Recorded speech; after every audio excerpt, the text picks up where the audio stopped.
And to those still in hiding, like Attorney Harry Roque, I say this: have the courage to face the consequences of your actions.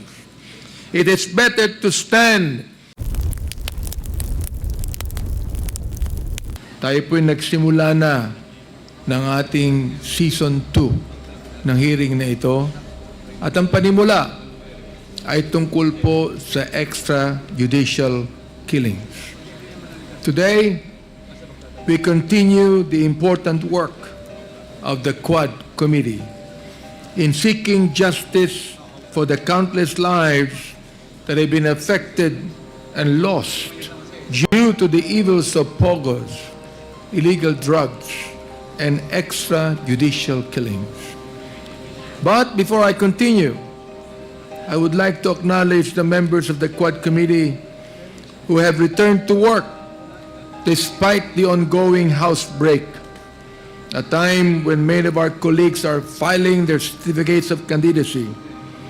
This hearing was originally scheduled for October 17, but we move it up because the House of Representatives recognizes that justice cannot wait. The urgency of our work is clear. Those responsible for the violence and suffering we have uncovered must be held accountable. We must continue to be resolute in our quest for justice. Kahit na po dapat kami ay nandun na sa aming mga distrito upang kami magpakilala bilang mga kandidato rin naman.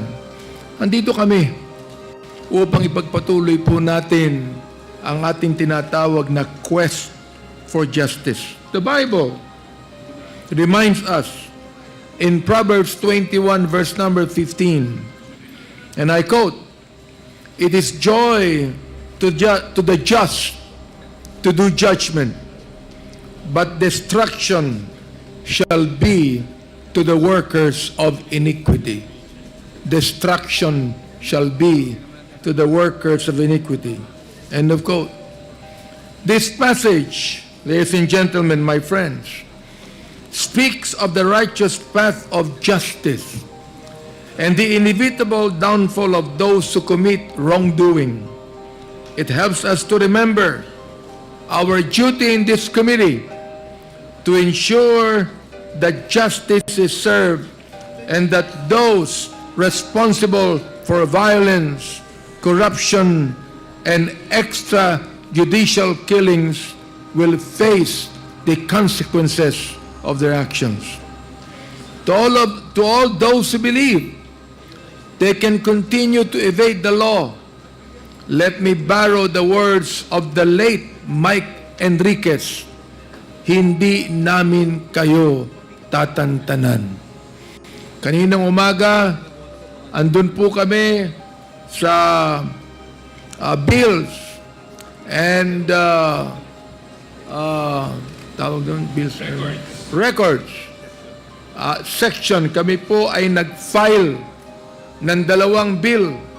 Ito po ang House Bill number 10986 tungkol sa EJK at House Bill 10987 Anti-Offshore Gaming Operations Act, upang sabihin sa ating mga taong bayan na ang Quad Committee ito ay concerned in aid of legislations. Pero gusto ko rin pong bigyan ng babala ang mga tao na siyang guilty sa mga krimen na ito pang Quad Committee ay pwede rin namin gamitin in aid of prosecution. During this short pause in our hearings, this representation could not stop thinking about the information we have unearthed. We have heard in these hearings shocking examples of unexplained wealth. Ito po'y binanggit na sa inyo ng ating Quad Committee Chairman. Houses that cost millions of pesos, businesses bought and owned by those living on government salaries.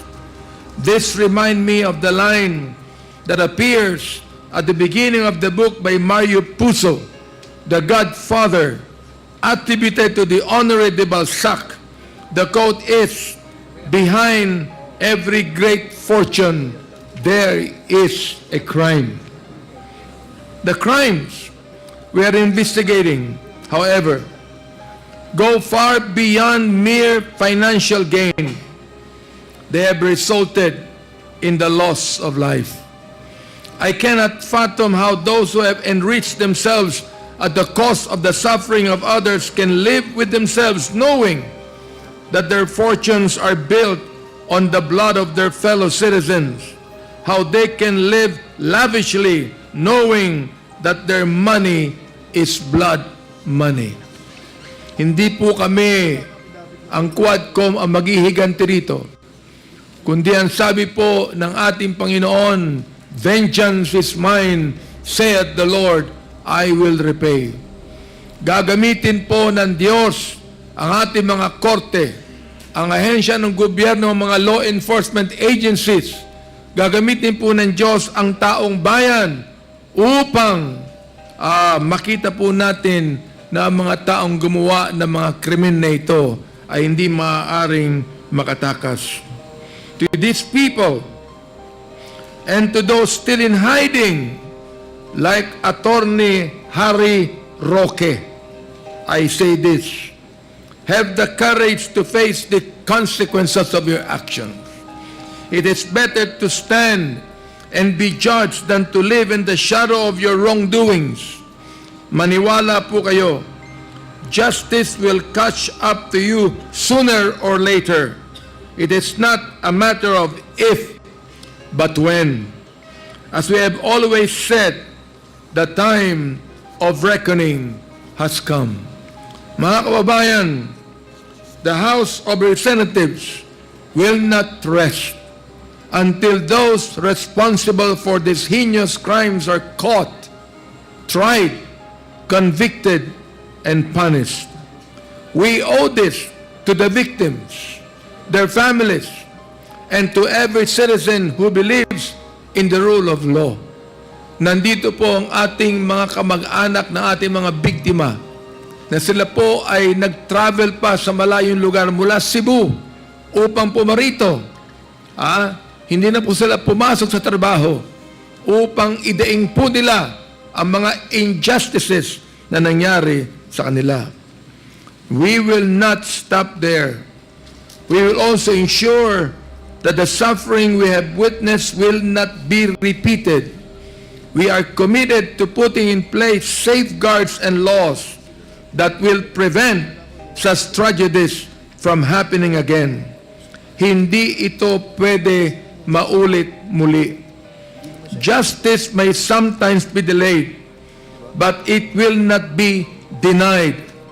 With resolve, we will continue this fight until justice is finally served. Maraming salamat po.